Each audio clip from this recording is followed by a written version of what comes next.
Hi friends, welcome back to Tamil நேசிப்பவள். இன்னைக்கு நம்ம சேனல்ல யுத்தகாண்டா சாப்டர் 2ங்கிற ஒரு கன்னட மூவியை பத்தி தான் பார்க்க போறோம். மூவியை ஒன் லைன்ல சொல்லணும்னா, ஒரு பொண்ணுக்கு அநியாயம் நடந்திருக்கு. அந்த அநியாயத்தை தட்டி கேட்டு அங்க நிறைய பேர் போராடுறாங்க. அதுலயும் முக்கியமா ஒரு லாயர், அவருக்கு அங்க நியாயம் கிடைச்சதா இல்லையா, அந்த பொண்ணுக்கு நியாயம் கிடைச்சதா இல்லையா, கேஸ் ஜெயிச்சுதா இல்லையா அப்படிங்கிறது தான் இந்த மூவியை ஃபுல்லா பாக்குறதுக்கு முன்னாடி நம்ம சேனலை யாராவது சப்ஸ்கிரைப் பண்ணாம இருந்தீங்கன்னா தயவு செய்து சப்ஸ்கிரைப் பண்ணுங்க, லைக் பண்ணுங்க, மற்றவங்களுக்கும் இந்த வீடியோவை ஷேர் பண்ணுங்க. சரி, வாங்க மூவிக்குள்ள போலாம். எடுத்ததுமே ஒரு கோர்ட் சீனை தான் காட்டுறாங்க. கோர்ட் சீன்ல ஃபைனல் ஜட்ஜ்மெண்ட் மாதிரி ஏதோ ஒரு ஜட்ஜ்மெண்ட் நடக்குது. அதுல என்ன சொல்றாங்கன்னா, இன்னும் டிஎன்ஏ ரிப்போர்ட் வரல, அதனால இந்த கேஸை இதுக்கு மேல தொடர முடியாது, ரிப்போர்ட் வந்ததுக்கு அப்புறம் வாங்கங்கிற மாதிரி ஜட்ஜும் சொல்லிடுறாரு. சொன்னதும் அங்க உள்ள கூட்டம் கலையுது. அதுல எல்லோ கலர் சுடி போட்டுட்டு உட்காந்துருக்க இந்த பொண்ணோட பேரு தான் நிவேதிதா. இந்த பொண்ணோட கேஸ் தான் இப்போ இங்க நடந்துகிட்டு இருக்கு. எல்லாரும் கலைஞ்சு போனதும் அவங்களுக்கு ஷாக்கா இருக்கு. ஏன்னா இந்த மாதிரி தீர்ப்பு சொல்லிக்கிட்டு இருக்காங்களே, இந்த மாதிரி இழுத்தடிக்கிறாங்களேன்னு சொல்லிட்டு அந்த பொண்ணுக்கு ஆல்ரெடி ரொம்பவே கோவம் வந்துகிட்டு இருக்கு. இதுல ஆப்போசிட்ல நின்றுட்டு இருந்த அந்த பையன், யார் மேல கம்ப்ளைண்ட் கொடுத்துருக்காங்களோ அந்த பையன் இந்த பொண்ணை பார்த்து ரொம்பவே நக்கலா லுக் விட்டுட்டு போடிங்கிற மாதிரி போயிட்டு இருக்கான். வெளில போகும்போதும் இந்த பொண்ணுக்கு அந்த கூட்டத்து மேலே தான் கண்ணா இருக்கு. அந்த பையனுக்கு ஒரு அண்ணா இருக்கான், அவன் வந்து அந்த ஏரியாவில் இருக்கிற எம்எல்ஏ, சிட்டிங் எம்எல்ஏ. ஸோ அவனை பார்த்து அங்க உள்ளவங்க எல்லாருமே பயப்படுறாங்க. அதுலயும் முக்கியமா நிவேதிதா, எப்படியும் இவன் தம்பியை வெளியில எடுத்துருவாங்கிற மைண்ட் செட்ல தான் இவங்களும் வெளியில வந்துகிட்டு இருக்காங்க. அப்படி வந்துகிட்டு இருக்கும் போது அந்த குரூப் எதை பத்தி பேசிக்கிட்டு இருக்காங்கன்னா, இந்த டிஎன்ஏ ரிப்போர்ட் இப்போதைக்கு வராது, நான் வர விட மாட்டேங்கிற மாதிரி அந்த எம்எல்ஏவும் சொல்லிக்கிட்டு இருக்காரு. அதுக்கப்புறம் வெளில வந்து கார்ல ஏறின நிவேதிதா காரை எடுக்காம அப்படியே உட்காந்துக்கிட்டே இருக்காங்க. ஏன்னா தூரத்துல இருந்து சைடு மிரர்ல இந்த பையன் அங்க ஜாலியா சந்தோஷமா இருக்கிறத பார்க்க இந்த நிவேதிதாவால சும்மா இருக்க முடியல. ரொம்பவே இவங்களுக்கு கோபம் வருது, கையெல்லாம் விட நடுக்குது. உடனே கார் டோர் ஓபன் பண்ணிட்டு வெளில இறங்கி நடந்து வராங்க. அதுவும் கரெக்டா அந்த பையனும் அவனோட அண்ணனும் நடந்து வந்துகிட்டு இருக்கிறதுக்கு ஆப்போசிட் டைரக்ஷன்ல இவங்க அவங்கள பார்த்தே நடந்து வந்துகிட்டு இருக்காங்க. என்ன பண்ண போறாங்க அப்படின்னு நம்ம யோசிக்கிறதுக்குள்ள பக்கத்துல போயிட்டு இருந்த இன்ஸ்பெக்டருடைய இதுல இருந்து கன்னை எடுத்து ஒரே போடுன்னு கூட சொல்ல முடியாது, 3 புல்லட்டை அந்த பையன் மேல இறக்குறாங்க. ஸ்பாட்லயே அந்த பையன் இறந்து போயிடுறான். இதுதான் ஸ்டார்டிங் சீன்லயே நடக்குது. ஃபியூ மந்த்ஸ் இயர்லியர்னு போடுறாங்க. அதுக்கப்புறம் காட்டுற இவரு தான் நம்ம படத்தோடைய ஹீரோ. இவரு தான் ஃபுல் அண்ட் ஃபுல் இந்த படத்தை தாங்கி கடைசி வரைக்கும் கொண்டுட்டு போற ஆளு. இவர் இப்போ ஒரு இடத்துக்கு கிளம்பிக்கிட்டு இருக்காரு. எங்கடா கிளம்புறாருன்னு பார்த்தா லா காலேஜுக்கு. படிக்க போறாரான்னு பார்த்தா அதுதான் கிடையாது. இன்னைக்கு அவங்களுக்கு கான்வெகேஷன் டே. ஸோ அவங்களுடைய பட்டமளிப்பு விழாவுக்கு பட்டம் வாங்குறது வந்திருக்காரு. அந்த இடத்துல ஒரு அனௌன்ஸ்மெண்ட் நடக்குது. என்னன்னா, ரொம்ப ஃபேமஸான லாயர் ஒருத்தர் இவங்க எல்லாருக்கும் அந்த பட்டமளிப்பு விழாவை நடத்தி வைக்க போறாங்க அப்படின்னு சொல்லிட்டு ஒரு அனௌன்ஸ்மெண்ட் வந்ததுமே அங்க உள்ளவங்க எல்லாருக்குமே ஷாக்கா இருக்கு, சர்ப்ரைசிங்கா இருக்கு. ஏன்னா அவ்வளோ பெரிய லாயர், இவங்க கேள்விப்பட்டதுலேயே பெரிய லாயர்னா இவரு தான். அவரு வந்திருக்காரு அந்த இடத்துக்கு. வந்து பட்டமளிப்பு விழாவெல்லாம் நடத்தி வச்சுட்டு ஒரு அட்வைஸை போட்டுட்டு அந்த இடத்த விட்டு கிளம்பி போறாரு. போற வரைக்குமே நம்ம ஹீரோ கடைசி வரைக்கும் அவர்கிட்ட பேச ட்ரை பண்றாரு. ஆனா அவரால் பேச முடியல, அவரும் கிளம்பி போயிட்டாரு. அதுக்கப்புறம் நம்ம ஹீரோவுடைய பார்ட் டைம் ஜாப் என்னன்னு சொல்லி பாத்தீங்கன்னா, டீ கடையில வேலை பார்க்குறது. அந்த இடத்துல பில் கவுண்டர்ல தான் ஒர்க் பண்றாரு. அப்படி ஒர்க் பண்ணும்போது ஒரு பாட்டி கிழிஞ்ச 100 ரூபா நோட்டு எடுத்துட்டு வராங்க. இதான் என்கிட்ட இருக்குன்னு சொன்னதும் அதை தூக்கி அவர் பாக்கெட்ல வச்சுக்கிட்டு நல்ல 100 ரூபா நோட்டை கொடுத்து பில்லையும் போடுறாரு. நம்ம பில் கவுண்டர்ல இருக்கோம், ஏமாத்தலான்னு அவர் ஏமாத்தவும் இல்லை. அந்த இடத்துக்கு முதலாளியும் வராரு. முதலாளி வந்ததும் அவர்கிட்ட போய் ஒரு பேசலான்னு சொல்லிட்டு போறாரு. என்ன பேசுறாருன்னா, இந்த மாதிரி பட்டமளிப்பு விழா நடந்துருச்சுன்னு சொன்னதும் அவரும் சரி நல்லா நடந்துச்சா போச்சான்னு சொல்லிட்டு ஒரு நல்ல முதலாளியா தான் அவர் இருக்காரு. எல்லாத்தையும் சொல்லிட்டு நாளையிலேருந்து நான் வேலைக்கு வர மாட்டேன், நான் வந்து இதுக்கப்புறம் ப்ராக்டிஸ் பண்ணணும், ஸோ ஒரு சீனியர் லாயர்கிட்ட போய் நான் ஜாயின் பண்ணணும்னு சொன்னதும், அப்படியா, இதுக்கு ஏன்டா மூஞ்சி இப்படி வச்சுக்கிட்டு பேசுற, காலம் எவ்வளோ வேகமாக போகுது பாரு, ரொம்ப சின்ன பையனா, பசியோட பட்டினியோட கிழிஞ்ச சட்டையோட நீ என்னை வந்து பார்த்த, சட்டை வாங்கி தரேன்னு சொன்னதுக்கு கூட எனக்கு வேலை போட்டு கொடுங்க, வேலை செஞ்சு நானே எனக்கு என்ன தேவையோ வாங்கிக்கிறேன்னு சொன்னேன், இன்னைக்கு இவ்வளோ பெரிய ஆளாயிட்டடா, உன்னை பார்த்தா எனக்கு ரொம்ப சந்தோஷமா இருக்குன்னு முதலாளியும் சொல்றாரு. ரொம்ப நன்றி முதலாளின்னு சொல்லிட்டு அவரும் மறுநாள்லேருந்து வேலை பார்க்கறதுக்காக ஒரு இடமா அலையிறாரு. எடுத்ததுமே யாருமே வேலை தர மாட்டாங்க இல்லையா. சரி, ஒரு ஐடி ஃபீல்டுல இல்ல ஒரு டிகிரி படிச்ச ஃபீல்டுல தான் எக்ஸ்பீரியன்ஸ் கேட்குறாங்கன்னு பார்த்தா, லாயருக்கும் அப்படிதான் கேட்பாங்க போல. ஒரு ஜூனியர் கூட போய் ஜாயின் பண்ணணும்னாலும் எக்ஸ்பீரியன்ஸ் கேட்குறாங்க. அவன் நாள் தான் பாஸ் அவுட்டே ஆயிருக்கான். மறுநாளே எப்படி எக்ஸ்பீரியன்ஸ் கிடைக்கும்னு சொல்லிட்டு எல்லாரும் திட்டுறாங்க. அதுக்கப்புறம் ஒருத்தவன் ஐடியா குடுக்குறான். ஒரு இடத்துல வேக்கன்ட் இருக்கு. நீ போய் ஜாயின் பண்ணிக்கன்னு சொன்னதும், அவரும் போய் கேட்குறாரு. அந்த சீனியர் லாயர் சேர்த்துக்கிறேன்னு உடனே சொல்லிடுறாரு. ஆனா அவர் என்ன சொல்றாருன்னா, ஒரு கண்டிஷன் சொல்றாரு. சம்பளம் நான் தரமாட்டேன். சம்பளம் உனக்கு கிடையாது. ஆனா கேஸ் தருவேன். அந்த கேஸ்ல 60% எனக்கு 40% உனக்குன்னு சொன்னதும், சரி எங்கேயுமே வேலை கிடைக்கல, இவராவது கொடுத்தாருன்னு சொல்லிட்டு சரின்னு சொல்லி ஓகேன்னு சொல்லி ஜாயின் பண்ணிக்கிறாரு. அவருடைய டேபிள் பார்த்தா ரொம்ப தூசி படிஞ்சிருக்கு. எல்லாத்தையும் தட்டி சரி பண்ணி அவர் டேபிள் எல்லாம் கிளீன் பண்ணி அந்த இடத்துல போய் உட்கார்றாரு. உட்கார்ந்ததும் பக்கத்துல உள்ள இன்ட்ரோ ஆயிக்கிறாரு. அந்த இடத்துல உள்ளவங்க எல்லாரும் ஃப்ரெண்ட்ஸ் ஆயிக்கிறாங்க. இப்படியே நாள் போயிட்டே இருக்கு. இவருக்கு ஒரு கேஸ் கூட கொடுக்க மாட்டேங்கிறாங்க. இந்த மாதிரியே நாள் ரொம்ப வேகமா ஓடிடுது. அப்படி இருக்கும்போது தான் ஒரு நாள் நம்ம ஹீரோவை அந்த சீனியர் லாயர் கூப்பிட்டு அனுப்புறாரு. நம்ம ஹீரோவுடைய பேரு பரத். பரத்தை கூப்பிடுங்கன்னு சொன்னதும் பரத்தும் ஒரு இடத்துக்கு போறாரு. எங்கன்னா ஒரு எல்லா லாயர்ஸும் சேர்ந்து மீட்டிங் போடுற இடம் மாதிரி இருக்கு. ஒரு கேஸை பத்தி டீப்பா டிஸ்கஸ் பண்ணலாம்னு சொல்லிட்டு வர சொல்லியிருக்காங்க. சோஃபியாவும் வரட்டும்னு சொல்லிட்டு இன்னொரு பொண்ணும் வரட்டும்னு வெயிட் பண்றாங்க. அந்த பொண்ணும் அங்க இருக்கிற சீனியர் லாயர்ல ஒரு லாயர் போல. அந்த பொண்ணு வந்ததும் நம்ம ஹீரோவுக்கு பெல் அடிக்கிற சவுண்டு கேக்குது, பேக்ரவுண்ட் சாங் கேக்குது, அப்படியே ஸ்லோ மோஷன்ல அந்த பொண்ணு பேசுற மாதிரி கேக்குது. இதுல இருந்தே தெரியுது நம்ம ஹீரோ அந்த பொண்ணை லவ் பண்ண ஆரம்பிச்சிட்டாரு. அப்போ சீனியர் லாயர் பரத்தை இன்ட்ரோ பண்றாரு. இவரு தான் புதுசா வந்துருக்கிறதுன்னு சொல்லிட்டு அப்புறம் இவங்களையும் இன்ட்ரோ பண்றாங்க. இப்போ ஒரு கேஸை பத்தி பேசுறாங்க. என்ன கேஸ்னா, என்னுடைய ஃப்ரெண்டு ஒரு ஹோட்டல் வச்சிருக்கான். அங்க வேலை செய்யற பொண்ணு அவன் மேல கம்ப்ளைண்ட் கொடுத்துருக்கு. இவனை ஹராஸ் பண்ண மாதிரி கம்ப்ளைண்ட் கொடுத்துருக்கு. பட் அதை நம்ம நிரூபிக்கணும்னு சொல்லிட்டு சொல்லும் போது என்ன எவிடன்ஸ் இருக்குன்னு சொல்லி கேக்குறாங்க.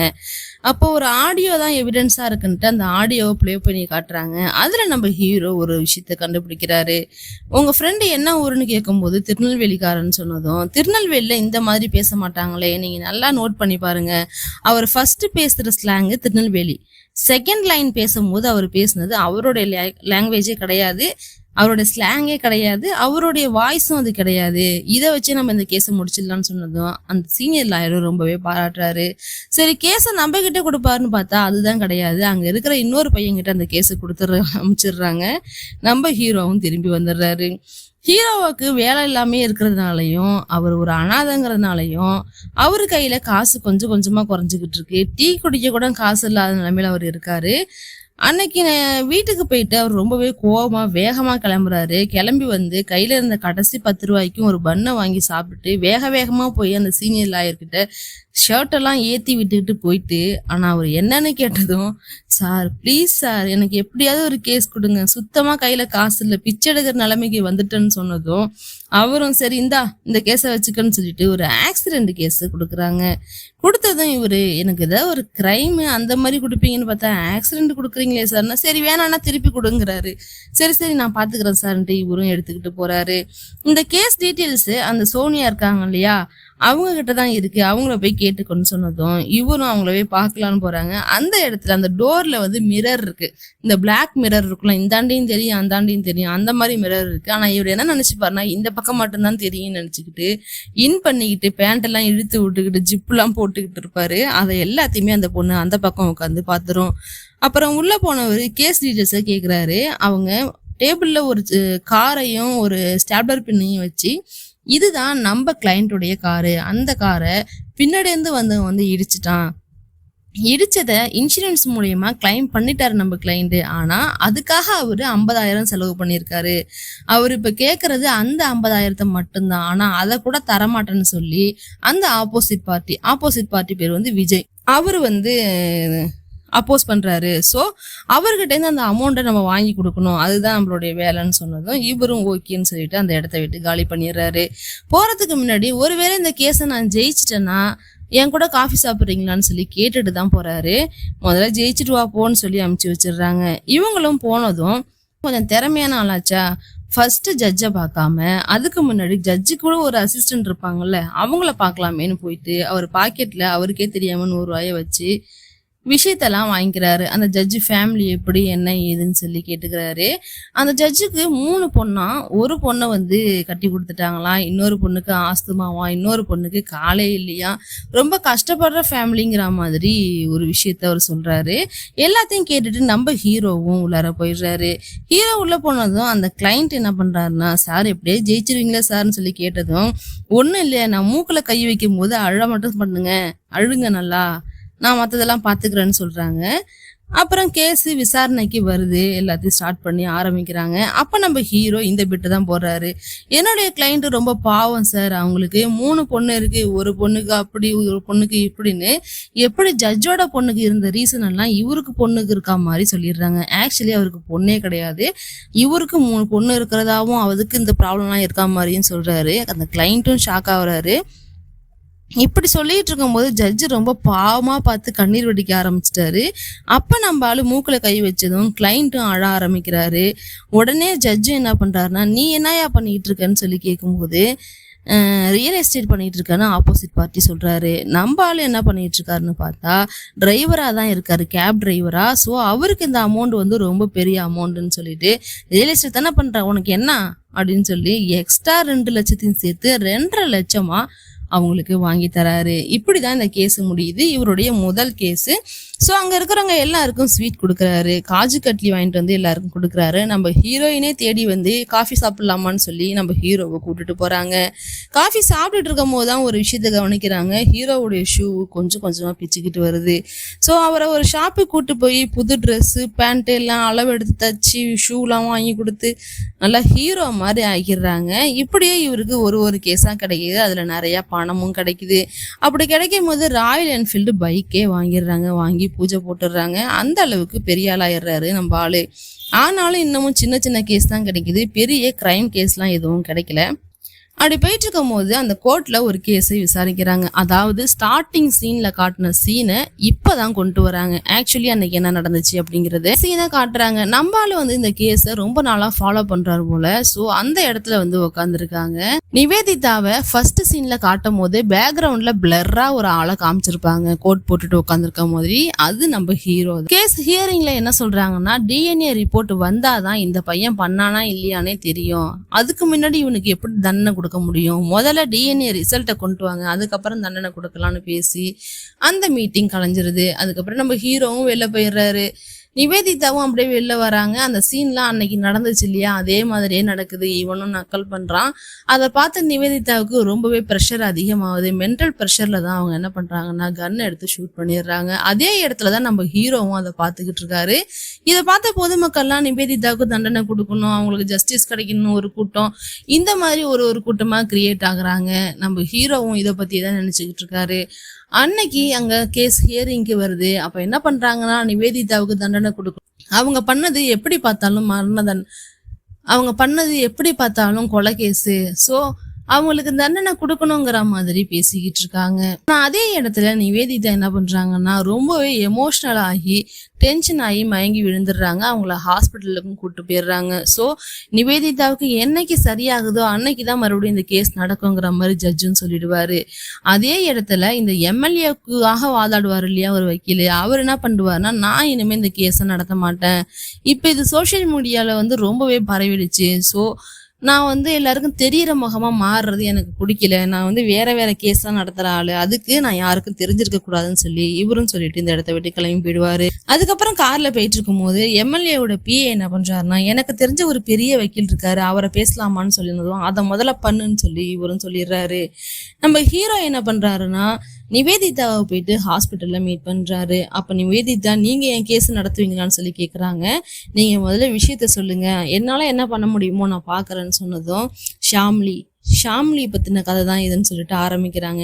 ஆக்சுவலி ரேப் பண்ணப்பட்டது இவங்க கிடையாது, நிவேதிதா கிடையாது, நிவேதிதாவுடைய பொண்ணை தான் ரேப் பண்ணியிருக்காங்க.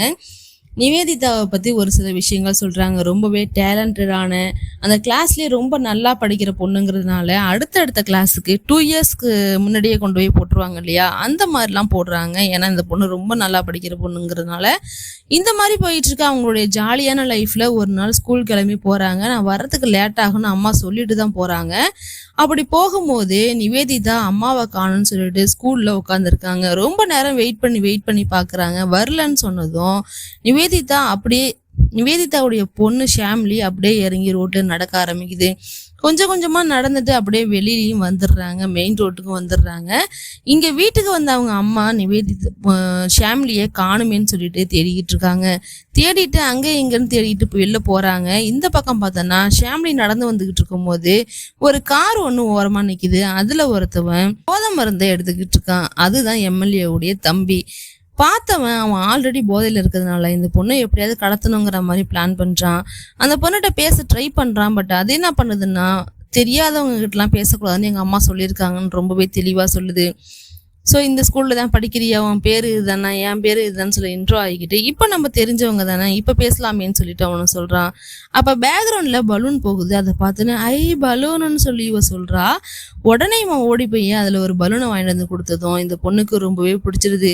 இப்ப நான் உன் ஃப்ரெண்டு தானே, நான் சொல்றதை கேளுவா, நான் ட்ரா பண்றேன்னு சொல்லி கார்ல தூக்கி உட்கார வச்சுக்கிறான். இங்க பார்த்தோன்னா நிவேதிதா அவங்க பொண்ணை ரொம்பவே தேடிக்கிட்டு இருக்காங்க. இந்த பையன் இங்க கொடூரமா அந்த பொண்ணுக்கு சீரழிக்கிறதுக்கு ட்ரை பண்ணிக்கிட்டு இருக்கான். கடைசியில போலீஸ்லயும் போயிட்டு போட்டோ எல்லாம் கொடுத்து கம்ப்ளைண்ட் கொடுத்துட்டு வந்துடுறாங்க. வீட்டுக்கு வந்து நிவேதிதாவால அப்படியே கம்முன்னு இருக்க முடியல. அவங்க கனவுல கூட அவங்க பொண்ணை ஏதோ ஒரு நரி கொலை பண்ற மாதிரி பாக்குறாங்க.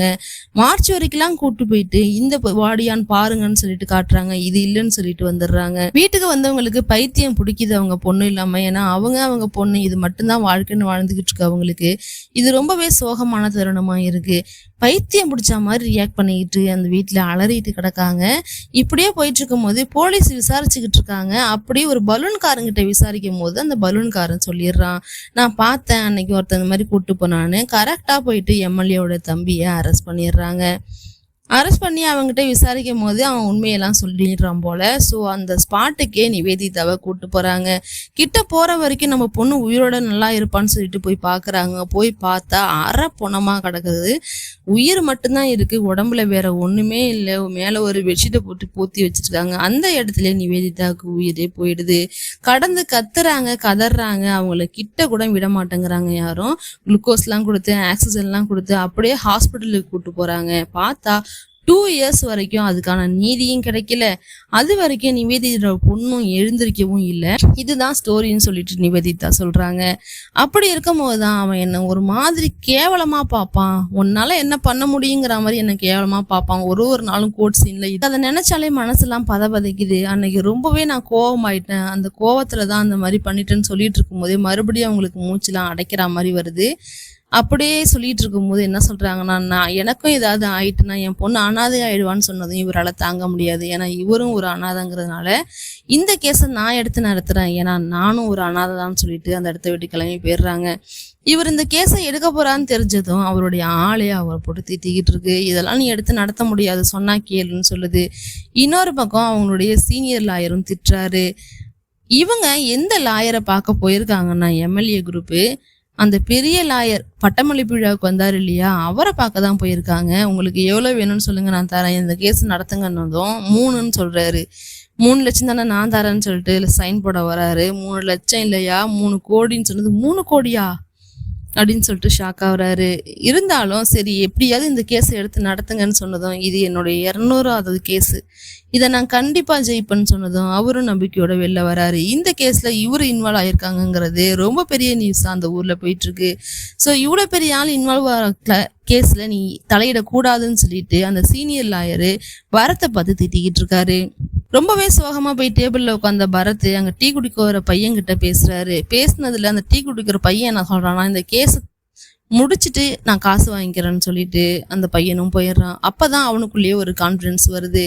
சரி இந்த கேஸை நம்ம எடுத்து நடத்தணும்னு சொல்லிட்டு நிவேதிதா கிட்ட போய் சைன் வாங்கிட்டு இந்த கேஸை நான் பாத்துக்கிறேன்னு சொல்லிட்டு வந்துடுறாரு.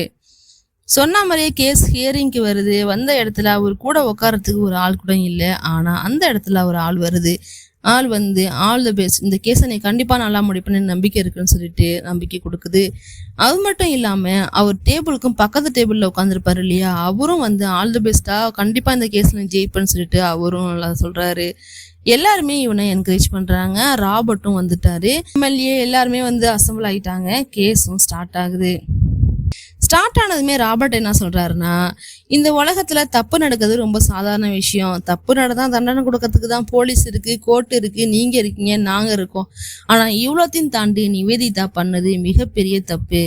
அவரு தப்பு பண்ணாருன்னே வச்சுக்கலாம். அதாவது அந்த ரவுடி ராக்கி வந்து தப்பு பண்ணானே வச்சுக்கலாம். அப்படி பண்ணுனாலுமே அதுக்கு தண்டனை கொடுக்க தானே நம்பலாம் இருக்கோம். எல்லாரும் ஆளாளுக்கு கன் எடுத்து தண்டனை கொடுக்க போயிட்டா இந்த உலகம் என்ன ஆகுறது? எப்படி பார்த்தாலும் நிவேதிதா பண்ணது தப்பு. இன்னைக்கு இவங்களை நம்ம சும்மா விட்டுட்டோம்னா ஆள் ஆளுக்கு கன்னை தூக்கிட்டு கொலை பண்ண போயிடுவாங்க. இதே கேஸ காரணம் காட்டி எல்லாருமே இதையே பண்ணுவாங்க. அப்படி பண்ணும்போது நாட்டுல அதர்மம் தலைவிரிச்சு ஆட ஆரம்பிச்சிரும். ஸோ இவங்களுக்கு உயர்ந்தபட்ச தண்டனையா ஆயுள் தண்டனை தரணும்னு சொல்லிட்டு ராபர்ட் கேட்டுக்கிறாரு. அந்த இடத்துலதான் நம்ம ஹீரோ வாதாட ஆரம்பிக்கிறாரு. என்ன சொல்றாருன்னா, இந்த கேஸ் ஒரு நாள் 2 நாள் இல்ல யுவரானர், 2 வருஷமா நடந்திருக்கு. நல்லா யோசிச்சு பாருங்க, 2 வருஷமா நடந்திருக்கு. ஒரு குட்டி பொண்ணுக்கு நடந்த விஷயத்துக்கு இன்னும் அந்த பொண்ணு 2 வருஷமா படுக்கையில இருந்து கூட எழுந்திருக்கவே இல்லை. ஒரு அம்மாவுடைய மனநிலை எப்படி இருக்குன்னு யோசிச்சு பாருங்க. அந்த 2 வருஷமா அந்த கேஸ் நடந்துகிட்டே இருக்கு. அதுல எமோஷனல்ல தான் எங்க கிளைண்ட் வந்து இந்த மாதிரி பண்ணிட்டாங்கன்னு சொல்லதும், எமோஷனல்ல யார் வேணா பண்ணலாமான்னு சொல்லி ராபர்ட்டும் டிபெண்ட் பண்ணி பேசுறாரு. திரும்ப நம்ம ஆள் என்ன சொல்றாருன்னா, இந்த கேஸ் நீங்க விசாரிக்கிறதுக்கு முன்னாடி இதுக்கு முன்னாடி வந்த கேஸ் இருக்கு இல்லையா, அந்த ரேப் கேஸ், அந்த கேஸை நீங்க பார்த்துட்டு தான் இந்த கேஸை பார்க்கணுங்கிற மாதிரி கேட்டுக்கிறாரு. அன்னைக்கு சபை கலைஞ்சிருது. ராபர்ட்டும் மைக்ல என்ன சொல்றாருன்னா, நான் இந்த கேஸை கண்டிப்பா முடிப்பேன், ஜெயிக்காம நான் போக மாட்டேன்னு அவரும் சொல்றாரு. இன்னொரு பக்கம் நம்ம ஹீரோ கிட்டையும் எல்லாரையும் மைக்க தூக்கிட்டு முடியறாங்க. அன்னைக்குன்னு பார்த்து நம்ம ஹீரோ சட்டை கூட போடாம தண்ணி பிடிச்சிக்கிட்டு இருக்காரு. அந்த நேரம் வந்துடுறாங்க. நான் சட்டை போட்டு வரேங்கன்னு சொன்னாலும் காதல வாங்க மாட்டேங்கிறாங்க. இந்த கேஸை முடிக்கிற வரைக்கும் நான் யாருக்கிட்டையும் பேசுறதா இல்லை, தயவு செய்து இந்த இடத்த விட்டு போயிடுங்கன்னு சொல்லிட்டு அவரும் தண்ணி குடத்தை தூக்கிட்டு போயிடுறாரு.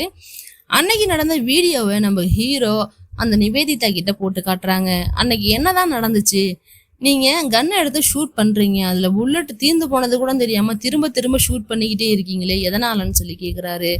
இல்ல அன்னைக்கு என்ன நடந்துச்சுன்னு எனக்கு தெரியாது, நான் கார்ல போய் உக்காந்தேன், மறுபடியும் கண்ணை முடிச்சு நான் பார்க்கும்போது ஜீப்ல இருந்தேன், இது 2 மட்டும்தான் எனக்கு தெரியும், அதுக்கு இடையில என்ன நடந்துச்சுன்னு எனக்கு தெரியாதுன்னு சொன்னதும் இதை பத்தி ஒரு டாக்டர் கிட்ட கன்சல்ட் கேக்குறாங்க. அவங்க என்ன சொல்றாங்கன்னா, அவங்க வந்து ஒரு எமோஷனல் ஸ்டேட்ல இருந்திருக்காங்க, அவங்களுடைய சப்கான்சியஸ் மெமரி பவரால தான் அவங்க சுட்டிருக்காங்களே தவிர அவங்க உண்மையிலேயே அவங்க சுடணும்னு நினைச்சு சுடல. அவங்களோட எமோஷனல் ஸ்டேட்டு, அவங்களோட பிசிக்கல் அன்ஸ்டேபிள் இதெல்லாம் சேர்ந்துதான் இந்த மாதிரி செய்ய வச்சிருச்சு. ஸோ அது செஞ்சது நிவேதிதா கிடையாது, அவங்க எமோஷன் தான் சொல்லிட்டு சொல்றாங்க. இதே விஷயத்த நம்ம ஹீரோ இன்னைக்கு கோர்ட்ல வந்து சொல்றாரு.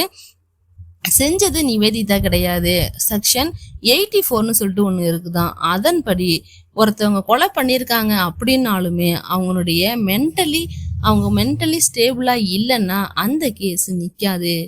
மென்டலி ஸ்டேபிளா இருக்கிறவங்க சுட்டாதான், மென்டலி ஸ்டேபிளா இருக்கிறவங்க கொலை பண்ணாதான் அது கொலை, அன்ஸ்டேபிளா இருக்கும் போது அது கொலை கிடையாது அப்படின்னு சொல்லிட்டு ஒரு விஷயத்த முன்வைக்கிறாரு. இதுக்காக இவர் என்ன பண்றாருன்னா, ஒரு சில விஷயங்களை பண்றாரு. அதே இடத்துல ஒரு டாக்டர், நிவேதிதாவை பார்த்த டாக்டர் கிடையாது, நிவேதிதா பொண்ணு ஷாம்லியை பார்த்த ஒரு டாக்டர்கிட்ட சொல்லி கேட்குறாங்க. அங்கே என்ன நடந்துச்சு, ஷாம்லிக்கு என்ன நடந்துச்சுன்னு சொல்லி கேட்கும்போது, அந்த பொண்ணுடைய பிறப்புறுப்பை அவன் அறுத்து எடுத்துட்டான்னு இவங்க ஒரே வார்த்தை தான் சொல்லுவாங்க. இங்கே கடந்து நிவேதிதா கடந்து குதிப்பாங்க, அப்படியே பைத்தியம் மாதிரி ரியாக்ட் பண்ணுவாங்க. அவனை நான் கொல்லணும், அவன் ஆல்ரெடி செத்து போயிட்டான், இதுதான் நான் அவனை கொல்லணும்னு சொல்லிட்டு ரொம்பவே ஒரு மாதிரி பைத்தியம் மாதிரி ரியாக்ட் பண்றாங்க. இது அங்கே உள்ளவங்க எல்லாருமே பார்க்குறாங்க. இதை நிரூபிக்கிறதுக்கு தான், அவங்க வந்து அன்ஸ்டேபிளா இருக்காங்கிறத நிரூபிக்கிறதுக்காக தான் அவங்க பொண்ணை பத்தி கேட்டு இவங்களுடைய எமோஷனை தூண்டி இந்த மாதிரி பண்ண வச்சிருக்காரு நம்ம ஹீரோ. அதை பார்த்த ஜட்ஜுக்கும் புரிய வருது, அங்க உள்ளவங்க எல்லாருக்குமே அந்த விஷயம் தெரியுது. அதுக்கப்புறம் என்ன பண்றாங்கன்னா, இன்னொரு டாக்டரை கூப்பிடுறாங்க. அந்த சைக்காட்ரிக் டாக்டர் இருக்காங்க இல்லையா, அந்த டாக்டரை கூப்பிட்டு நீங்க சொல்லுங்கன்னு சொல்லி கேட்டதும் இப்ப அவங்க பேசுறதுக்கு மறுக்கிறாங்க. அங்க திரும்பி பாக்குறாங்க எம்எல்ஏ சைடு. அவங்க பணத்தை கொடுத்து மிரட்டினாங்களா, எதை கொடுத்து மிரட்டினாங்கன்னு தெரியல, மிரட்டிருப்பானுங்க போல. ஸோ நம்ம ஹீரோ என்ன பண்றாருன்னா, ரொம்ப திறமையா இந்த மாதிரிலாம் நடக்க வாய்ப்பு இருக்குங்கிறதுனால ஃபர்ஸ்ட் அந்த டாக்டர் கிட்ட பேசும்போது ஆடியோவே ரெக்கார்ட் பண்ணிட்டாங்க போல. ஸோ அந்த ஆடியோவை ஜட்ஜுக்கு போட்டு காமிச்சதும் அந்த ஆப்போசிட் பார்ட்டி ராபர்ட் கடந்து கத்துறாரு, சார் இதெல்லாம் எடுத்துக்க முடியாது, இதெல்லாம் எப்படி எடுத்துக்க முடியும், இதெல்லாம் இந்த காலத்துல போய் எவிடன்ஸா எடுத்துக்கவே முடியாது, இவர் ஏமாத்துறாருன்னு சொன்னதும் அந்த ஜட்ஜும் கத்துறாரு, இங்க நான் தான் ஜட்ஜி, நான் என்ன சொல்றேனோ அதுதான் நீ கேட்கணுங்கிற மாதிரி சொல்றாரு. அது எப்படி நீங்க இதெல்லாம் எடுத்துப்பீங்க, நீலாம் ஒரு ஜட்ஜான்னு சொல்லிட்டு நீ வா போன்னு பேசிக்கிறாங்க. ஏன்னா ஆல்ரெடி இவங்க 2 பேரும் ஃப்ரெண்ட்ஸ் தான் போல. என்னதான் ஒரு ஜட்ஜ் இருந்தாலும் ஃப்ரெண்ட்ஸா இருந்தாலும் ஜட்ஜா இருக்கும்போது நியாயத்தை மட்டும் தான் அந்த ஜட்ஜ் பாக்குறாரு. நீ உட்காரு, எனக்கு தெரியும், பிபி மாத்திரை போய் போடுன்னு சொல்லிட்டு உட்கார சொல்றாரு. பிபி மாத்திரை எங்கன்னு சொல்லி கேட்டா அவன் அசிஸ்டன்ட் கார்ல இருக்குங்கிறான். மறுபடியும் திட்டுறாரு. எங்க போய் உட்காருன்னு தெரியாம வாசப்பக்கம் போக போறாரு. உன் சீட்டு அங்க இருக்கு, அங்க போய் உட்கார்றான்னு சொல்லி ஜட்ஜி அனுப்பிச்சு விடுறாரு. இவரும் போய் உட்கார்றாரு. ஏன்னா கேஸே வேற பக்கமா திரும்புறதும் அவரால் ஒன்றும் பண்ண முடியல. ஒரு வழியா சபையும் கலைஞ்சிருது, எல்லாரும் கிளம்பி போறாங்க. அப்படி போகும்போது ராபர்ட் தனியா வந்து பரத்துக்கிட்ட என்ன பண்றாருன்னா, இந்த கேஸ் நான் கண்டிப்பா முடிப்பேன், நீ ஏன்டா எடுத்தோன்னு நீ அழுவ கதறுவ, அந்த அளவுக்கு முடிப்பேன்னு சொல்லி ராபர்ட்டும் சொல்றாரு. அப்படியே எழுந்து போகும்போது அவங்க டேபிள்ல இருந்த ஷீட்டு கீழே விழுந்துருது. அதை ஒருத்தர் எடுத்து கொடுக்குறாரு. இவரு எல்லா ஹியரிங்க்கும் வராரு. இவர் யாருன்னு மட்டும் இங்க இருக்கிறவங்களுக்கு தெரியல, ஆனா வராரு. அப்படியே போயிட்டு இருக்கும் போது ஒரு நாள் ஒரு டாக்டர் அந்த சாட்சி சொல்ல வந்தாங்க இல்லையா, அந்த டாக்டர் வந்து ஃபோன் பண்ணி இந்த மாதிரி அந்த பொண்ணோட ட்ரீட்மெண்ட்டுக்கு பணம் இல்லைன்னு சொன்னதும் உடனே நம்ம பரத் அவருடைய பைக்கை வித்து அதுக்கான பணத்தை கொடுத்துட்றாரு. கேஸ் ஹியரிங்க்கு வருது. அப்படி வரும்போது போஸ்ட்மார்ட்டம் பண்ண டாக்டர்கிட்ட விசாரிக்கிறாங்க, எங்க ஷூட் பண்ணியிருந்தாங்க, என்ன ஆச்சுன்னு சொல்லி கேட்கும்போது உங்களுடைய 2 நெஞ்சு பக்கமும் நெத்தி பொட்டுலையும் சுட்டிருந்தாங்க. நெத்தி பொட்டுலையா, எப்படி இவ்வளவு கரெக்டா அக்யூரேட்டா சுட முடியும்னு கேட்டோடனே, ஷூட்டிங் தெரிஞ்சவங்க, ஷூட் பண்ண தெரிஞ்சவங்களால மட்டும்தான் இந்த மாதிரி அக்யூரேட்டா சுட முடியும்னு சொல்லும் போது அப்பதான் நம்ம ராபர்ட் என்ன பண்றாருன்னா ஒரு விஷயத்த கொண்டு வராரு. ஆல்ரெடி நிவேதிதாவுக்கு ஷூட் பண்ண தெரியுமா, ஷூட்டிங் எக்ஸ்பர்ட்னு சொல்லுவாங்க இல்லையா, அந்த மாதிரியான பிராக்டிஸை அவங்க அப்பா கொடுத்துருக்காரு. அவங்க அப்பாவுடைய பேக்ரவுண்ட்ல அவரு நல்லா ப்ராக்டிஸ் எடுத்து நேஷ்னல் இன்டர்நேஷ்னல்னு அவ்வளோ மெடல் வாங்கி வச்சிருக்காங்க நிவேதிதா. அந்த அளவுக்கு நல்லா ஷூட் பண்ண தெரிஞ்சாலுன்னு சொன்னதும் அந்த விஷயமே நம்ம ஹீரோவுக்கு அப்பதான் தெரிய வருது. அவருக்கும் ஷாக் ஆகிருக்கு. இதையெல்லாம் ஜட்ஜி பார்த்து இதெல்லாம் வந்து ஒரு ப்ரீ பிளான்ட் மர்டருங்கிற மாதிரி ராபர்ட் அந்த இடத்துல சொல்றாரு. ஏதாவது சொல்ல விரும்புறீங்களான்னு பரத் கேட்டிருக்கோம். இதை எங்கள்கிட்ட முன்னாடியே சொல்லியிருக்கணுமே, எங்க கிளைண்ட்டை பத்தின விஷயத்த அவர் சொல்றதுக்கு முன்னாடி எங்களுக்கு அந்த இன்ஃபர்மேஷன் அவர் கொடுத்துருக்கணும், அவர் ஏன் தரலன்னு சொல்லி கேட்குறாங்க. அதெல்லாத்தையும் கேட்டு முடிச்சுட்டு சரின்னு சொல்லிட்டு சபையை கலைச்சிடுறாங்க. போய் 3 பேரும் பேச ஆரம்பிக்கிறாங்க. ஹீரோவுடைய லவ்வரு ஃப்ரெண்டு எல்லாரும் பேசும்போது இந்த மாதிரி ஒரு கிளைண்டோடைய மறுபக்கம் என்னன்னே தெரியாம நீ அந்த கேஸ் எடுத்து நடத்துவியான்னு சொல்லி திட்டுறாங்க ஹீரோவை. எனக்கே தெரியாது, அவங்க சொல்ற நிலைமையில இல்லையே, நான் என்ன பண்ணுவேன்னு 3 பேரும் பேசினாலும் இந்த கேஸ் இதுக்கப்புறம் நிக்காதுங்கிற மாதிரி சொல்லிட்டு போயிடுறாங்க. அந்த டென்ஷன்லயே நம்ம ஹீரோ அலைஞ்சு தெரிஞ்சுக்கிட்டு இருக்காரு. அவருக்கு தெரிஞ்ச எவிடன்ஸ் எல்லாம் கலெக்ட் பண்ணி எழுதி வைக்கிறாரு. எல்லாருமே ஒரே சீரியஸா இருக்காங்க, நெக்ஸ்ட் என்ன நடக்க போகுதுன்னு. அப்பதான் இந்த குழந்தைய போய் பார்க்கலாம்னு சொல்லிட்டு ஹாஸ்பிட்டலுக்கு போய் பார்க்க போயிருப்பாரு. அப்ப அந்த குழந்தை முணுமுணுக்கும். என்ன முணுமுணுக்கும்னா கோமாலதான் இருக்கும், ஆனா 2 டேபிள்ஸோ 3 டேபிள்ஸோ தெரியல, அது சொல்லிக்கிட்டே இருக்கும். இவருக்கு அது ஷாக்கா இருக்கும்.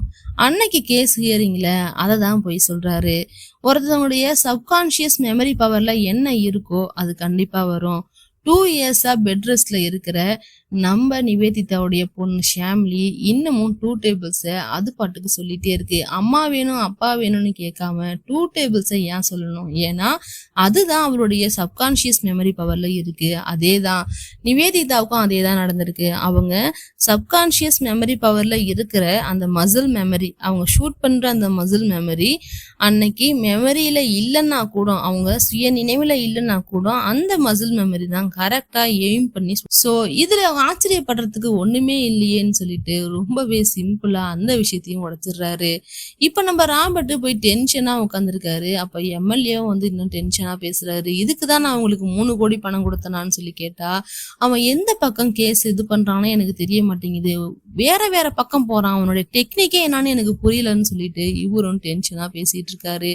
அவனை பத்தி ஒரு விஷயம், அவன் என்ன பண்ண போறாங்கிறது தெரிஞ்சா மட்டும் போதும், 10 நிமிஷத்துல நான் கேஸை முடிச்சிருவேன்னு சொல்லி பேசிட்டு இருக்காரு. இங்க டீ குடிச்சிட்டு இவங்களாம் என்ன பேசிக்கிட்டு நார்கோட்டிக்ஸ்க்கு வந்து ட்ரை பண்ணலாம், ஏன்னா நார்கோட்டிக்ஸ் வந்து பொய் சொல்ல முடியாதுல்ல. அப்பா இவங்களை கேட்டோம்னா அன்னைக்கு என்ன நினைச்சுன்னு கேட்டோம்னா அவங்க கரெக்டா சொல்ல போறாங்க, எல்லாமே முடிஞ்சிடும்னு இவங்க பேசிட்டு இருக்காங்க. இந்த பக்கம் எம்எல்ஏ ஆளுங்கெல்லாம் என்ன பண்றாங்கன்னா, நம்ம பரத்துடைய வீட்டுக்கு வந்து எல்லா எவிடன்ஸையும் கலெக்ட் பண்ணி எடுத்துட்டு போறதுக்காக வந்திருக்காங்க. பரத்தும் அதுல இருந்து தடுக்க ட்ரை பண்றாரு. இருந்தாலும் அவனை அடிச்சு போட்டுட்டு ஒரு டெம்போ நிறைய அங்க இருக்கிற திங்ஸ் எல்லாத்தையும் ஒண்ணு விடாங்க ஈச் அண்ட் எவ்ரி திங் எல்லாத்தையும் எடுத்துட்டு அள்ளி போட்டுட்டு போயிடுறானுங்க. இவரும் பிடிக்க ட்ரை பண்றாரு. அங்க இங்க இடிச்சு கீழே விழுந்து கையே உடைஞ்சிருது. அந்த அளவுக்கு அங்க சம்பவம் நடந்துருது. அங்க பார்த்தோம்னா அவங்களுடைய லாயர் குரூப் எல்லாம் உட்காந்து அதுல ஏதாவது எவிடன்ஸ் கிடைக்குதுன்னா எல்லா ஃபைலையும் போட்டு பெரட்டி உருட்டிக்கிட்டு இருக்காங்க. அதுல நம்ம ஹீரோ கிட்ட முக்கியமா இருக்கிற அந்த புக்கு, அந்த புக்ல தான் எல்லாத்தையுமே அந்த டைரியில தான் நோட் பண்ணிக்கிட்டே இருப்பாரு. அந்த டைரி இவருக்கு கிடைச்சிரும். அதுல வந்து நார்கோட்டிக்ஸ்னு எழுதியிருக்கும். நார்கோட்டிக்ஸா காட்டுன்னு சொல்லி பார்த்தா அதுதான் அவங்களுடைய எவிடன்ஸ். இப்ப அவங்க கைக்கு எவிடன்ஸ் போயிடுச்சு. நம்ம ஆளு எந்த தைரியத்துல இன்னைக்கு கோர்ட்டுக்கு வந்திருக்காருன்னே தெரியல. ஆனா வந்திருக்காரு. எல்லாரும் என்னாச்சுன்னு கேக்குறாங்க. அதெல்லாம் ஒண்ணும் இல்லைன்னு சொல்லிட்டு ஜட்ஜும் கேக்குறாரு. ஒண்ணும் இல்லை சார், நான் மாதிரி சைக்கிள்ல கீழே விழுந்துட்டேன்னு சொல்லிடுறாங்க. சரின்னு சொல்லிட்டு உட்கார சொல்லிடுறாங்க. நம்ம ராபர்ட் ஸ்டார்ட் பண்றாரு. சார், இந்த கேஸ ரொம்ப இழுக்காதீங்க. இவங்க அவங்களுடைய சுயநலத்துக்காக தான் சுட்டிருக்காங்க. நம்ம பொண்ணுக்கு இந்த மாதிரி நடந்துருச்சு, அது எப்படியாவது இது பண்ணணும், அதுக்கான நீதி கிடைக்க 2 இயர்ஸ் லேட் ஆயிருக்குங்கிற ஒரே காரணத்துக்காக. Just 2 years. ஒரு விஷயம் நடக்க கொஞ்சம் லேட் ஆகும் தான். கோர்ட்டுங்கிறது என்ன அவ்வளவு சாதாரணமான விஷயமா? டக்குன்னு எல்லாமே முடிஞ்சிருமா? எல்லாமே கலெக்ட் பண்ணி எவிடன்ஸ் எல்லாம் கிடைச்சாதானே சீக்கிரம் முடியும். இன்னுமே டிஎன்ஏ ரிப்போர்ட் கிடைக்கல. அப்படிங்கும் போது இது லேட்டாக தான் செய்யும். அதுக்காக அவசரப்பட்டு இவங்க ஷூட் பண்ணிட்டாங்க. இதையும் இவரு என்னென்னமோ சொல்லி மாத்தி மாத்தி பேசிக்கிட்டு இருக்காரு. அதையும் கேட்டுட்டு நம்ம இங்க உட்காந்துருக்கோம்னு சொன்னதும் நம்ம ஹீரோவுக்கு டென்ஷன் ஆகுது. இடையில பேச ஆரம்பிக்கிறாரு. கம்முன்னு இருங்க பரத், அவங்கள வாதாட விடுங்க, அதுக்கப்புறம் நீங்க பேசுங்கன்னு சொன்னதும் எப்படியோ பேசி ட்ரிகர் பண்ணி அந்த லாயர் ராபர்ட் வாயாலேயே நார்கோட்டிக்ஸ் பண்ணுங்கன்னு சொல்ற அளவுக்கு நம்ம ஹீரோ ரொம்ப திறமையா வாதாடுறாரு. ஜட்ஜும் உடனே நார்கோட்டிக்ஸ் பண்ணலாம், இதுல உங்களுக்கு ஏதாவது அப்ஜெக்ஷன் இருக்கான்னு சொல்லி பரத்தை கேக்குறாங்க. சார், இவ்வளவு பெரிய லாயரே நார்கோட்டிக்ஸ் பண்ணலாம்னு சொல்லும் போது நான் ஏன் சார் தடுக்க போறேன், தாராளமா பண்ணலாம் சார்ன்னு சொன்னதும் அப்பதான் சுயநினைவுக்கே வராரு ராபர்ட். என்னது நம்மளா சொன்னோம்னு சொல்லிட்டு அப்படியே ஷாக்ல நிக்கிறாரு. அந்த ஜட்ஜும் என்ன சொல்றாருன்னா, நான் இது தன் வாயால தான் கெடுன்னு சொல்லிட்டு அதே இடத்துல பழமொழியும் சொல்றாரு. எல்லாத்தையும் கேட்டு இடி விழுந்த மாதிரி உட்காந்துருக்காரு ராபர்ட். நார்கோட்டிக்ஸும் பண்றாங்க. அதுல என்ன கிடைக்குதுன்னா, அன்னைக்கு என்ன நடந்துச்சுன்னு எனக்கு தெரியாதுன்னு தான் இவங்க சொல்றாங்க. அதுல வந்து பொய் சொல்ல முடியாது, உண்மையை மட்டும்தான் சொல்ல முடியும். அப்படிங்கும் போது நிவேதிதா சொல்றது என்னன்னா, எனக்கு எதுவும் ஞாபகம் இல்லைன்னு இதுதான் சொல்றாங்க. ஏன்னா அவங்களுக்கு ஞாபகம் தான் இல்லை. அன்னைக்கு பரத்துடைய ஆள் வீட்டுக்கு ஒரு ஆள் வந்து டோர் தட்டுறாரு. யாருன்னு பார்த்தா அடிக்கடி இங்க ஜட்ஜ்மெண்ட்டுக்கு வந்துகிட்டே இருப்பாரு இல்லையா கோர்ட்டுக்கு, அவரு தான் வந்திருக்காரு. என்னன்னு சொல்லிட்டு இவங்களுக்கு ஒரே பதட்டமாவது, நம்மள ஏதோ பண்ண போறாங்கன்னு சொல்லிட்டு ஹீரோவுக்கு கால் பண்ணா ஹீரோவும் எடுக்கல. பயந்துகிட்டே போய் டோரை ஓபன் பண்றாங்க. வந்தவர் ஒரு நல்ல விஷயமா தான் வந்திருக்காரு. நான் தான் அந்த பொண்ணுக்கு டிஎன்ஏ டெஸ்ட் எடுத்தது, இதோ இருக்கு, இதுதான் டிஎன்ஏ ரிப்போர்ட், இதை வச்சு நாளைக்கு அந்த எம்எல்ஏ கிட்ட பணம் கறக்கலான்னு சொல்லிட்டு தான் நான் வச்சிருந்தேன். ஆனா இவ்வளவு பெரிய விஷயம் நடந்துட்டு இருக்கும் போது எனக்கு மனசாட்சி உறுத்துது, அதனாலதான் தரேன்னு சொல்லிட்டு ஹீரோயின் கிட்ட கொடுத்துட்டு போயிடுறாங்க. இது இப்ப இவங்களுக்கு மிகப்பெரிய சப்போர்ட்டா இருக்கு. அதையும் கொண்டு போய் சப்மிட் பண்ணிடுறாங்க. அன்னைக்கு என்ன பண்றாருன்னா ராபர்ட் அந்த டிஎன்ஏ ரிப்போர்ட் எல்லாம் பெருசா எடுத்துக்காம, ஏன்னா இப்ப அந்த அவனே செத்து போயிட்டான், அவனுக்கு அங்க நீதி கிடைக்க போறது இல்ல. ஆனா அவன் செத்து போன கேஸ் தானே இப்ப இங்க நடந்துகிட்டு இருக்கு. சோ ராபர்ட் என்ன பண்றாருன்னா, இப்ப அவங்க கண்ணு முன்னாடி வந்து ராபர்ட் நிக்கிறாரு. உங்க கண்ணு முன்னாடி நின்று சிரிச்சுக்கிட்டு இருக்காரு. அப்ப நீங்க என்ன பண்ணுவீங்க கேட்டா, அவனை கொல்லுவேன்னு சொல்லிட்டு இவங்களும் எமோஷனல் ஆகி கத்துறாங்க. பாருங்க யுவர் ஆனர், உங்க கண்ணு முன்னாடி நான் நிரூபிச்சிட்டேன், இவங்க அன்னைக்கு பண்ணது எமோஷனல் அன்ஸ்டேபிள் கிடையாது. இவங்க பிளான் பண்ணி தான் பண்ணியிருக்காங்க. ஒரு தடவை இல்லை, 2 தடவை இல்லை, 3 தடவை சொன்னாங்க கொல்லுவேன்னு. ஸோ அவங்க கொல்லணும்னு நினைச்சுதான் கொண்டு இருக்காங்கன்னு சொன்னதும் அன்னைக்கு சபை கலையுது. அதுக்கப்புறம் வீட்டுக்கு போன ஹீரோவும் இதையே பத்தி யோசிச்சுக்கிட்டே தூங்காம போயிட்டு இருக்காரு. அங்கங்க அவங்கவுங்க என்னென்ன பண்றாங்கன்னு எல்லாரையுமே அப்படியே ஒரு செகண்ட் காட்டுறாங்க. அன்னைக்கு ஜஸ்டிஸ் ஃபார் ஷியாம்லி அப்படின்னு சொல்லிட்டு ஆன்லைன்ல பயங்கரமா ட்ரெண்ட் ஆகிட்டு இருக்கு. இன்ஸ்டாகிராம், ஃபேஸ்புக்கு, எக்ஸ்தலம், அது இதுன்னு சொல்லிட்டு எல்லாத்துலயும் எல்லாருமே ஜஸ்டிஸ் வேணும், நிவேதிதாவுக்கு ஜஸ்டிஸ் வேணும்னு சொல்லிட்டு 2 பேருக்கும் மாத்தி மாத்தி போட்டுக்கிட்டே இருக்காங்க. அது ரொம்ப பெரிய கேஸ் ஆகுது. அங்க முன்னாடி ஒரு பெரிய கூட்டமே கூடுது. இதை எல்லாத்தையும் ராபர்ட் அவர் போன்ல இருந்து பாக்குறாரு. அந்த இடத்துக்கு போகவே அவங்களுக்கு எல்லாம் பயமா இருக்கு. அந்த மாதிரி கூட்டம் கூடி போய் நிக்குது. அன்னைக்கு கேஸ் ஹியரிங்க்கு வருது. ஹியரிங்க்கு வரும்போதும் நம்ம ராபர்ட் என்ன சொல்றாங்கன்னா, இவங்க பிளான் பண்ணி தான் இதை பண்ணியிருக்காங்கிறத நான் பல தடவை நிரூபிச்சுட்டேன். ஸோ இவங்களுக்கு குறைந்தபட்ச தண்டனைலாம் இல்லை, அதிகபட்சமா ஆயுள் தண்டனை கொடுக்கணும்.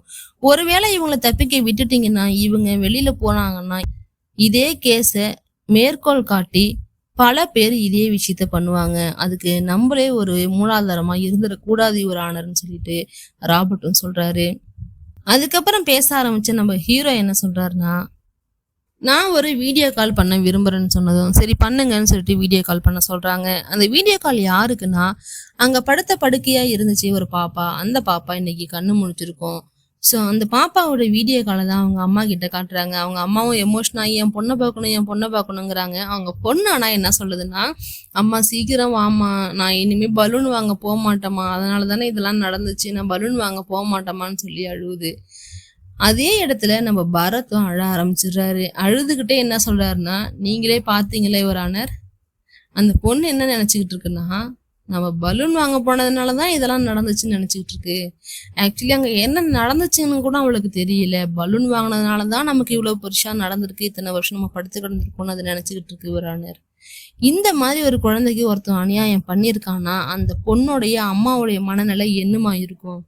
கண்டிப்பா கொல்லணும் தானே தோணும். அதுதானே அவங்களும் பண்ணியிருக்காங்கன்னு சொல்லி அவரும் வாதாடுறாரு. சொல்லிட்டு அவர் கையில உள்ள ஒரு எவிடன்ஸையும் காட்டுறாரு. என்னன்னா, ஒரு சில கேஸ் நடந்திருக்கும், அதே கேஸை மேற்கோள் காமிச்சு இதே மாதிரி நடந்திருக்கு, இதே தான் எங்க கேஸ்லயும் நடந்திருக்குன்னு சொல்லி நீதி வாங்கிக்கலாம். அது மாதிரி ஒரு 2 கேஸ்ல அவங்க மென்டலி அன்ஸ்டேபிளா இருந்ததுனால தான் கொலை பண்ணியிருக்காங்கன்னு சொல்லி ஒரு 2 கேஸ் நடந்திருக்கும். அந்த கேஸை கொண்டு வந்து காட்டுறாரு. இதை நீங்க ஆன்லைன் கூட செக் பண்ணி பார்க்கலான்னு அங்க இருக்கிற ஜனங்க கிட்டையும் சொல்றாரு. தப்பு இவங்க மேல மட்டும் இல்ல, நம்ம ஜனங்க மேலயும் இருக்கு. ஒரு அநியாயம் நடக்குதுன்னா அதை உடனே கோர்ட்ல வந்து சொல்லணும், தைரியமா கம்ப்ளைண்ட் கொடுக்கணும்னு ஏன் அந்த பொண்ணுங்களுக்கு தோண மாட்டேங்குதுன்னு கொஞ்சம் பொதுநலமாவும் பேசுறாரு.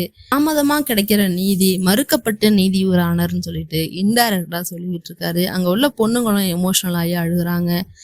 இத்தனை வருஷம் லேட் ஆனதுனாலதான் அவரு வந்து கொலை பண்ணியிருக்காங்க. ஒருவேளை நிவேதிதாவுக்கு அன்னைக்கே நியாயம் கிடைச்சிருந்தா எம்எல்ஏடைய தம்பி செத்துருக்க மாட்டாரு, நான் இங்க வந்து வாதாடி இருக்க மாட்டேன், நீங்க இங்க வந்து உட்காந்துருக்க மாட்டீங்கன்னு சொல்லிட்டு இப்பதான் அந்த கிருஷ்ண டயலாக நல்லா டீட்டெயிலா சொல்றாரு. சொல்லிட்டு இதுக்கு அர்த்தம் என்னன்னா, ஒரு தடையும் அநியாயம் நடக்கிற இடத்துக்கு கிருஷ்ணரே வரமாட்டாரு, அதுக்கு பதிலா கிருஷ்ணர் உருவத்துல பல பேர் அனுப்பி வச்சிருப்பாரு. அதுலதான் அன்னைக்கு நிவேதிதாவை அனுப்பி வச்சிருக்காரு. நிவேதிதாவே அன்னைக்கு லாயர் ஆனாங்க, ஜட்ஜ் ஆனாங்க, தீர்ப்பும் கொடுத்தாங்க. அதுதான் அன்னைக்கு நடந்துச்சு. இன்னைக்கு இந்த இடத்துல கிருஷ்ணரா இருக்கிறது நீங்க தான் யுவர் ஆனர், நீங்க தான் இதுக்கு தீர்ப்பு சொல்லணும்னு சொல்லி ஒரு வணக்கத்தை வச்சு முடிக்கிறாங்க. அங்க உள்ளவங்க எல்லாரும் கிளாப் பண்ணி எமோஷனல் ஆகிறாங்க. ஆனாலும் ஜட்ஜு மட்டும் எமோஷனல் ஆகல. அவர் என்ன சொல்றாருன்னா, இவங்க அவங்களுடைய எமோஷனல் ஆகி தான் கொலை பண்ணியிருக்காங்களே தவிர மென்டலி அன்ஸ்டேபிளா அவங்க இல்லை, எமோஷனலா தான் கொலை பண்ணியிருக்காங்க, அதுதான் உண்மைன்னு சொல்லிட்டு அதையும் ஒத்துக்கிறாரு. ஆனா நம்ம 2 வருஷம் இழுத்தடிச்சதுனால அவங்க எமோஷனல் ஆனது உண்மைதான். இந்த கொலைய அவங்க பண்ணல, அவங்க எமோஷனல் ஆனதுனால தான் பண்ணிட்டாங்க அப்படிங்கிறத இந்த கோர்ட் ஏத்துக்குது. ஸோ நிவேதிதாவை நாங்க விடுதலை பண்றோம், இந்த தப்பை பண்ண எம்எல்ஏவோட தம்பிக்கு தண்டனையை கொடுக்குறோன்னு சொல்லிட்டு அந்த கேஸை முடிக்கிறாங்க. அங்க உள்ளவங்க எல்லாருக்கும் ரொம்ப சந்தோஷமா இருக்கு. எல்லாரும் ஹீரோ கையை பிடிச்சிட்டு எல்லாரும் வாழ்த்து சொல்றாங்க. கடைசியில நம்ம ஹீரோ என்ன பண்றாருன்னா, கவர்னருக்கே ஒரு கடிதம் எழுதுற மாதிரி காட்டுறாங்க. தாமதமா கிடைக்கிற நீதி மறுக்கப்பட்ட நீதி, ஒருத்தவங்களுக்கும் இங்க தாமதமா நீதி கிடைக்கிறதுனாலதான் யாருமே நீதிமன்றத்தை அணுகிறது இல்ல. ஸோ பெண்களுக்காகவே ஒரு தனி படையை வந்து அமைக்கணும், அவங்களுடைய கேஸை நடத்துறதுக்காகவே தனியா ஜட்ஜு, லாயர்ஸ் இந்த மாதிரி அப்பாயின்மெண்ட் பண்ணி அவங்களுக்கு சீக்கிரமா நீதி கிடைக்கிற மாதிரி பண்ணணும் சொல்லிட்டு ஒரு கடிதத்தை எழுதுற மாதிரி காட்டுறாங்க. யாருன்னா இந்த ப்ரொடியூசரே அந்த கடிதத்தை எழுதுற மாதிரி காட்டுறாங்க. அதோட இந்த படத்தையும் முடிக்கிறாங்க. இந்த படத்தை பத்தி நீங்க என்ன நினைக்கிறீங்க? நீங்க பார்த்த கோர்ட் சீன்ல இந்த கோர்ட் சீன் எப்படி இருந்துச்சுன்னு கமெண்ட் பண்ணுங்க. நம்மளோட வீடியோஸை கண்டினியூஸா வாட்ச் பண்ணுங்க. தேங்க்யூ கைஸ், தேங்க்ஸ் ஃபார் வாட்சிங்.